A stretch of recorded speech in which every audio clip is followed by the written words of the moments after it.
not us. So controlled opposition, generally, I mean, any organisation or any individual that magically materialises overnight, that should be your first clue to at least be a little bit suspicious. Again, can we understand, what would you say that North Korea has been held as a smokescreen? Oh, totally. Conflict, Iran has always been the next card, hasn't it?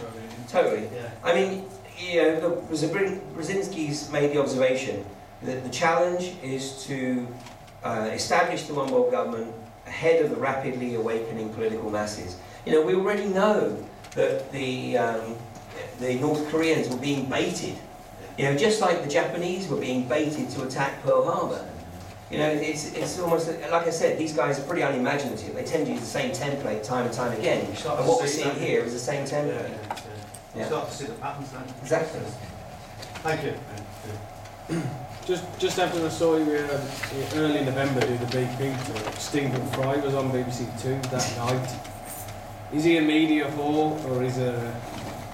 Well, you know, I don't know Stephen Fry personally. I'm sure he's a good guy, but you know, he's a media personality. I mean, I don't watch television, but you know, I've got a number of emails from people who've seen the BBC's attempt at explaining what went on in the Gulf, and they just said it was, you know, ridiculous. But I mean, it's out there for the masses. I mean, like I said, you know, I mean, put me on the spot. Is the world capped? I don't think so.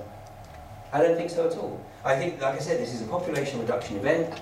They have managed to, through the use of Corexit and probably other dispersants, to keep it submerged. So this thing is in the Gulf Stream subsea, you know, accompanied with a flesh-eating bacteria. I mean, there's so much else. You know, if you look at, go to a website, a forum called Godlike Productions. Back in May, there was a number of exchanges on Godlike Productions and posts, and supposedly these posts were coming from somebody who had tapped into communications between the French military and their submarine in the Gulf. It's in Nexus. It's in Nexus, yes, you're right, it was in the July issue of Nexus as well. Now I have left that, I completely left that out of any of my presentations because, you know, it was an abstract event. Yes. Now I'm starting to see the possibility that what these guys were doing, the military were in there trying to collect samples because I believe that they knew that there was a flesh-eating bacteria in the plumes. Because what you probably don't know is that the very first patented genetically modified organism was designed to consume oil. It was developed by a guy called Patel. And I believe that, you know, maybe there's a very good possibility, and this is a bit of conjecture at the moment obviously, but I think there's a very good possibility that you know, the military, because supposedly there were submarines from about 10 nations in the Gulf of Mexico. A third of the world's submarines. Third of the world's submarines. And you know, we know from what was posted apparently that the French were very concerned. They'd taken some samples, and then there was some debate on board the submarine as to whether they nearly sank. Nearly, yeah. So I mean, there's something very, very strange here. But I mean, there's a good possibility that this flesh-eating bacteria, Vibrio volnificus, was introduced supposedly to, you know, consume or help consume the oil. But I mean, there's also a lot of other discussion now amongst microbiologists, and they're saying basically, hang on a second, this thing seems to be breeding at a phenomenal rate of knots. Is the oil Corexit mix actually feeding it? They said it might eat metal. That's what the French submarine commander. Well, yeah, I know there is a hypothesis by a number of people that it might be eating. But you know, I think that, you know, the bottom line is that obviously there's no debate on this in the public arena. I'm very sure there is debate on this behind closed doors. But you know, this is something that, you know, I think we just have to watch very, very closely. Stay vigilant. There's no debate because Stephen Fry said it's all good. He's a bleeding genius. Must be right. It must be something to do with Blackadder, because Tony Robinson came out and said the Masons were all good as well. Yeah, let me tell you. I mean, this presentation was recorded in Stockholm. It's been put up on the web in the last few days, and I mean, I am really just hoping that we can find a way to get this viral, because I've been making this accusation that Robert Kaluza is way more than just a person of interest. Now, it's in the public domain. Like I said, BP have somehow managed to make Amazon close off any search capability for this disc, this DVD, which is definitely posted on Amazon. You know, if I'm wrong, then I should be obviously you know, accused of conjecture or slander or libel, because I've written it as well. But no, but, you know, what they're choosing to do is just ignore me.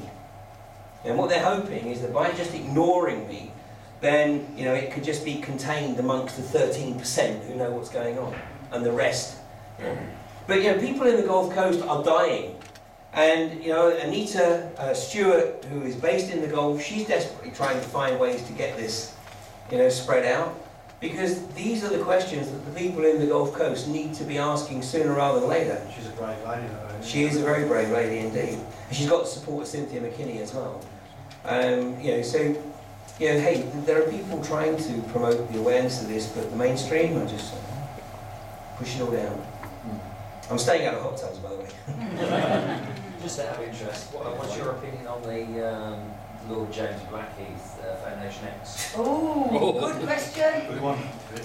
Well, you know, a lot of speculation and debate as to who Foundation X is, you know. No, the Daily Mirror said it's a lorry driver or something. The lorry driver, yeah. Well, you know, whether it's the Vatican or, you know, the Rothschilds. That's the obvious. The obvious one, yeah. You know, I mean, it was just another attempt. Listen, the agenda is to destroy national sovereignty. You know, the template was supposed to be Iceland, it didn't work, now they're focusing on Ireland. You know, basically the game plan is to go through Portugal, Spain, Italy, and then the UK.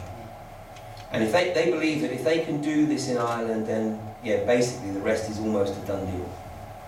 What happened in Iceland? Well, in Iceland, basically, first of all, the government fell.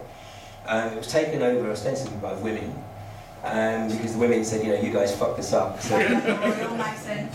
And then, of course, they told the banks to go take a hike. Then they told the IMF to go take a hike. And what's very interesting is there's almost been nothing in the media for almost 2 years. And if you Google Iceland, what you'll find is the articles from about 2 years ago, almost exactly 2 years ago, which were vilifying Iceland's discussions with Russia.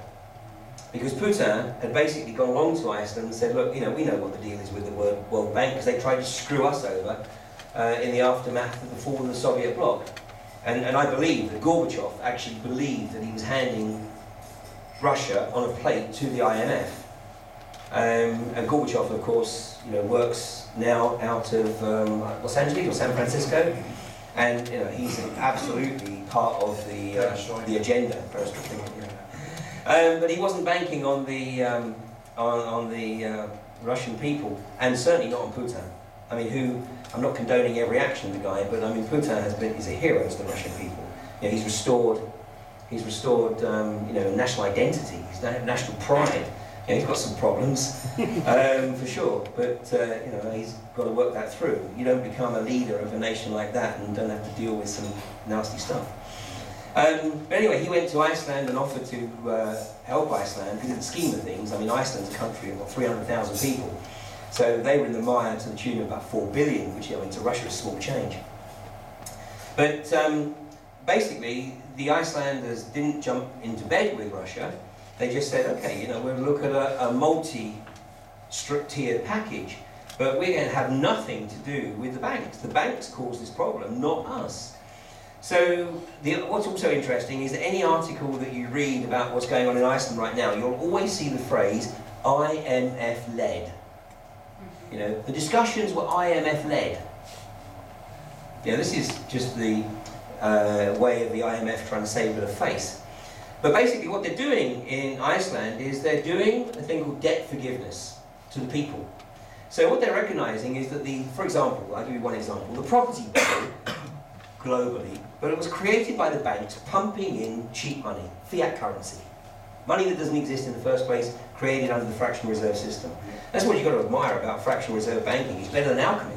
Yeah, because alchemy, you at least need lead before you can turn gold. With fractional reserve banking, you need nothing. Creature of Jekyll Island. Creature of Jekyll, exactly. So, you know, having created this debt bubble, and then burst it deliberately, and of course, people in Iceland seen through that, and they said, look, you know, we're not going to just let people have a free ride. No. But they borrowed this money when the market supposedly determined that their property was worth X. So their borrowing was Y percentage against X. So we will maintain their debt liability as a percentage of the value of the property. So as the property market crashes, then people's debt liability, their mortgage liability. By the way, you know what mortgage means, don't you? Death grip, mortgage, death grip. It's always in plain sight. So basically what they said is that, you know, we'll just move people's mortgage down in relation to the market. And you know, they're looking to restore their national economy, they're looking to become as self-sufficient as possible, looking to return to be players in the global market, starting on a regional basis, so they're rebuilding the economy from the ground up. And that's why you're not seeing anything, because they don't want the people of Ireland to know that this is a way through. This is what Jim Corbyn's trying to put across there, isn't he? He's desperately trying to get that information out of how Iceland has survived, basically. Yeah.